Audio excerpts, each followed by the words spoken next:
नमस्कार दोस्तों। जैसा कि आप सब जानते हैं कि भारत का इतिहास वीरों और महापुरुषों से भरा पड़ा है और उनमें से बहुत से राजा महाराजा ऐसे थे जो आज के समय में तो बहुत ही ज़्यादा प्रचलित हैं, लेकिन कुछ ऐसे भी राजा थे जिनको बहुत कम ही लोग जानते हैं और कुछ तो ऐसे हैं जिनको लोग बिल्कुल जानते नहीं हैं। वो सब आप सबको पता है कि उसका रीज़न क्या है।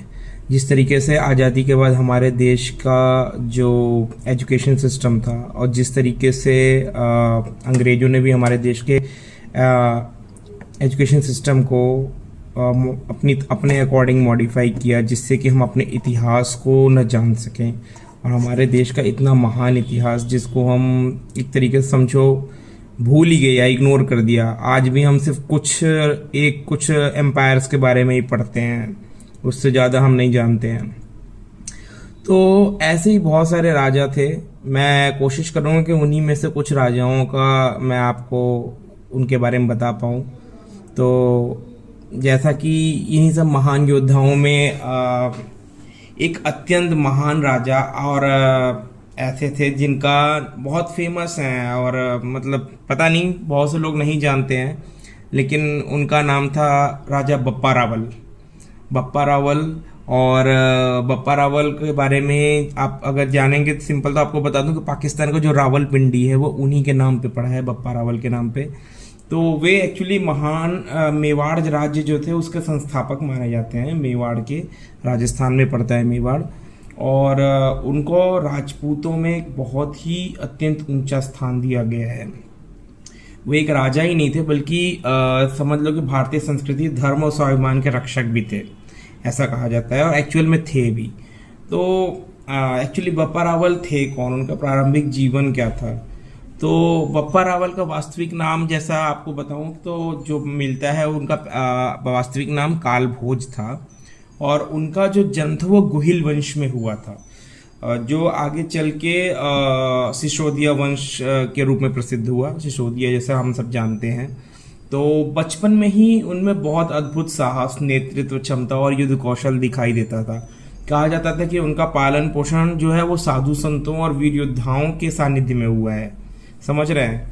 तो उस समय हमारे क्योंकि साधु संत ऐसे नहीं होते थे कि जो ऐसे आज दिखते हैं और कुछ हमें मतलब लोग आपको दिख जाएंगे मांगते हुए या कुछ ऐसा, वो साधु संत नहीं है। एक्चुअल में साधु एक बहुत बड़ी उपाधि होती थी। जो सिद्ध पुरुष होते थे वो साधु होते थे। तो ऐसे वो जो साधु होते थे वो आज के टाइम में हम उन्हें भले साइंटिस्ट कह लो, टीचर कह लो, वॉरियर कह लो, वो साधु ही होते थे जो अलग अलग रूप में इस देश में थे। सो उन्हें वीर योद्धा भी होते थे वो। तो उनका जो पालन पोषण था वो इन्हीं सब के बीच में हुआ था। तो जिससे उनका ना धर्म और राष्ट्र के प्रति जो है समर्पण भावना जो थी बहुत ज़्यादा विकसित हुई, और वो उसके लिए बहुत ज़्यादा उनको प्रेरणा मिली। तो उनका जीवन काल जो है वो राज सत्ता प्राप्त करने तक सीमित नहीं था, बल्कि वे भारत भूमि को विदेशी आक्रमणों से सुरक्षित रखने के लिए समर्पित थे। वो चाहते थे कि जो बाहरी आक्रमणकारी थे, क्योंकि उस समय रोम और पर्शिया, जो कि पर्शियन से जो आज ईरान कहलाता है, ईरान से और उधर से सऊदी अरेबिया से बहुत सारे इस्लामिक इन्वेडर्स वो सब इस देश में आकर यहाँ पर राज करना चाहते थे। तो वो चाहते थे कि ये विदेशी आक्रमण जो हो रहे हैं उससे भारत देश को सुरक्षित रखा जाए। तो इसलिए उन्होंने सबसे पहले क्या किया, मेवाड़ की जो स्थापना थी, और उसी पहला उनका टॉपिक मेवाड़ की स्थापना और उदय शक्ति थी। तो मतलब 8वीं शताब्दी का समय भारत के लिए अत्यंत चुनौतीपूर्ण था। 8वीं शताब्दी मतलब समझ लीजिए कि 750-800 BC टाइम AC के टाइम पे। तो उसमें क्या है, पश्चिम दिशा से बहुत सारे अरब आक्रमणकारी सिंध पर अधिकार कर चुके थे। उसमें सिंध भारत का हिस्सा था, लेकिन तब भी उस पर एक तरीके से उनका अधिकार हो चुका था, और उनका उद्देश्य भारत के अंदरूनी क्षेत्रों तक प्रवेश करना था। वो चाहते थे कि उसी सिंध के रास्ते वो भारत के अंदरूनी क्षेत्रों में भी आए और वो वहाँ राज करे। उस समय क्या था कि भारत भी कई छोटे छोटे राज्यों में राजा राज करते थे, तो विभाजित थे उस तरीके से। तो ऐसे समय में बप्पा रावल ने मेवाड़ को संगठित किया और चित्तौड़ को अपनी शक्ति का केंद्र बनाया। उन्होंने राजपूत वीरों को एकत्रित कर एक मजबूत सैन्य शक्ति खड़ी की सेना बनाई, और उनका उद्देश्य केवल राज्य विस्तार नहीं था कि मैं अपने राज्य का विस्तार करूं, नहीं, बल्कि उनको भारतीय संस्कृति और धर्म की रक्षा करनी थी। इसलिए उन्होंने ये बीड़ा उठाया एक तरीके से। तो इतिहास और लोक कथाओं में वर्णन मिलता है कि बप्पा रावल ने पश्चिम से आने वाले अरब आक्रमणियों का डटकर सामना किया। मतलब डटकर सामना किया मतलब ऐसा नहीं कि वो आए और हमने उन्हें रोक लिया, नहीं। उस समय अरब सेनाएं जो है सिंध से आगे बढ़कर राजस्थान और गुजरात की ओर बढ़ना चाहती थी। बप्पा रावल ने अन्य राजपूत शासकों के साथ मिलकर इन विदेशी शक्तियों के खिलाफ संघर्ष किया। माना जाता है कि उन्होंने तब अरब सेनाओं को पराजित कर भारत की सीमाओं से पीछे हटने को मजबूर किया। और ऐसा भी माना जाता है कि उनको वो मतलब भारत की जो सीमा थी उस समय, ईरान पर्शिया जो था, ईरान और पाकिस्तान का जो बॉर्डर वो था भारत की सीमा, तो उन्होंने वहां से पीछे भगा दिया था, ठीक है। और इस तरीके से उन्होंने मतलब उनको विदेशी आक्रमणताओं को जो अरब से आए थे उनको हराया कि उनकी बहुत अगले कई वर्षों तक उनकी हिम्मत ही नहीं पड़ी भारत पे हमला करने की। उन्होंने मतलब दोबारा वो इस तरफ आने की सोच नहीं सके कई सौ साल तक। आप जानते हैं कि वो 700-750 800 साल 8वीं शताब्दी की बात जो है, उसके बाद जो है अरब से जो आक्रमणकारी आए वो लगभग 200 साल बाद, 200-250 साल बाद 1100 में कुछ में आए थे। मोहम्मद गौरी वगैरह का आगमन हुआ इस देश में। तो ये केवल एक सैन्य विजय नहीं थी बल्कि भारतीय आत्मसम्मान और सांस्कृतिक रक्षा की विजय थी।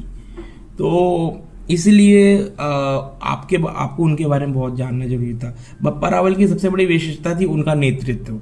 वे जानते थे कि विदेशी आक्रमणकारियों का सामना केवल एक राज्य अकेले नहीं कर सकता था, इसलिए उन्होंने विभिन्न जितनी भी राजपूत शक्तियां थी उन सबको एकजुट करने का प्रयास किया। उनकी सेना अनुशासित थी, साहसी और राष्ट्रभक्ति से प्रेरित थी। युद्ध भूमि में उनका साहस सैनिकों के लिए प्रेरणा बनता था और कहा जाता है कि वे स्वयं अग्रिम पंक्ति मतलब आगे की तरफ रहकर खुद युद्ध करते थे, आगे रहकर। ऐसा नहीं कि राजा पीछे है और आगे सेना लड़ रही है, ऐसा नहीं, वो खुद आगे थे। तो बप्पा रावल केवल योद्धा नहीं थे बल्कि धर्म और संस्कृति के रक्षक थे। उन्होंने अनेक मंदिरों और धर्मस्थलों का संरक्षण किया। मेवाड़ की परंपरा में शिव भक्ति का विशेष महत्व रहा है, तो वो एक शिव भक्त थे और माना जाता है कि बप्पा रावल भगवान एकलिंगनाथ के परम भक्त थे। राजस्थान में आप देखेंगे तो एकलिंगनाथ की बहुत ही मतलब श्रद्धा है उनके प्रति और उनका बहुत ही सम्मान है वहाँ पर।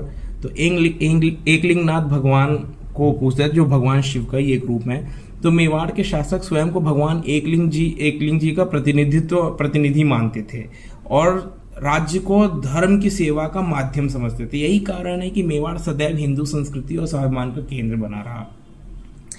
तो राजा बप्पा रावल का महत्व केवल मेवाड़ तक सीमित नहीं रहा। उन्होंने उसमें भारत के पश्चिमी सीमाओं की रक्षा कर जब विदेशी आक्रमणकारियों पर लगातार आगे बढ़े थे उस समय उन्होंने उनको रोका। ये एक बहुत बड़ा चैलेंज था और हमारे देश के लिए, हमारी संस्कृति के लिए बहुत ही इम्पोर्टेंट समय था। अगर उस समय बप्पा रावल ऐसा नहीं करते तो शायद हम उसी समय अरब के जो आक्रमणकारी थे उनके हम गुलाम हो चुके होते। सो उनकी वीरता जो थी आने वाली पीढ़ियों को प्रेरित करती रही और आगे चलकर उन्हीं से प्रेरणा लेके महाराणा कुंभा, महाराणा सांगा, महाराणा प्रताप जैसे वीर योद्धा और महान योद्धा उसी परंपरा को आगे बढ़ाते रहे जिसकी नींव बप्पा रावल ने रखी थी। आप सब जानते हैं राणा सांगा और महाराणा प्रताप के बारे में, जिन्होंने मुगलों से लोहा लिया और मुगलों को नाको चने चबवाया, ठीक है। हालांकि उस समय अकबर की सेना थी, अकबर चाह के भी महाराणा प्रताप को पकड़ नहीं पाया, तो ये एक अलग विषय है। लेकिन बप्पा रावल जो थे वो बहुत ही महान राजा थे। सो मैं चाहता हूँ कि ये तो एक छोटी सी मैंने आपको उनके बारे में विषय में बताया। आप डिटेल में उनके बारे में पढ़ें, उनके बारे में जानिए और ऐसे ही और भी राजाओं के बारे में या ऐसे हमारे जो महान योद्धा इस देश में हुए हैं उनके बारे में बताता रहूँगा और कोशिश करूँगा कि आपको उनके बारे में बताऊँ। और आप अपनी तरफ से भी जब भी मैं बताऊँगा तो उन राजाओं के बारे में आप पढ़ सकते हैं। गूगल पे हर चीज़ मिलेगा आपको, आप यूट्यूब पे सर्च कर सकते हैं। बहुत सारे सोशल मीडिया प्लेटफॉर्म हैं जहाँ पे आप उनके बारे में पढ़ सकते हैं। तो बहुत सारी म्यूज़ियम्स हैं, वहाँ आप विज़िट करके उनको पढ़ सकते हैं उनके बारे में। तो कोशिश करूँगा मेरी ये छोटी सी कोशिश है। आपको अगर पसंद आए तो इस वीडियो को लाइक कीजिए और शेयर कीजिए अपने दोस्तों के साथ। धन्यवाद।